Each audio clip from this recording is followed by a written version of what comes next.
একটা ছেলে আমার কাছে এসেছিল লাস্ট উইক, বিকম পাস, 72%, 8 মাস ধরে জব খুঁজছে, একটাও অফার আসছে। কেন জানো? কারণ তার সিভিতে শুধু লেখা বিকম ক্যালকাটা ইউনিভার্সিটি। 2026-এর এইচআররা এটা দেখে না যে তোমার সিভিতে শুধু বিকম আর এমকম লেখা আছে কিনা, তারা দেখে তুমি ট্যালি, এক্সেল আর জিএসটি ফাইলিংটা জানো কিনা। কমার্স স্টুডেন্ট হলে এই 3টে স্কিল ছাড়া কোনো কোম্পানি কিন্তু তোমাকে নেবে না। প্রথম হলো ট্যালি, যে কোনো অ্যাকাউন্টস রিলেটেড জবের ফার্স্ট রিকোয়ারমেন্ট। দ্বিতীয় নম্বর হচ্ছে এক্সেল আর পাওয়ার বিআই, ডেটা না বুঝলে কিন্তু জব নেই। থার্ড হচ্ছে জিএসটি আর ই ফাইলিং। এই একটা স্কিলে কিন্তু তুমি মাসে ফ্রিল্যান্সেও 15 থেকে 20,000 টাকা আর্ন করতে পারো।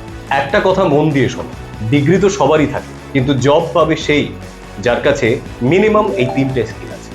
শশাঙ্ক স্কিলস একাডেমি বাগুইয়াটিতে এই 3টে স্কিল একসঙ্গে শেখানো হয়। আমাদের সিট কিন্তু লিমিটেড। এক্ষুনি হোয়াটসঅ্যাপ করো, লিংক বায়োতে।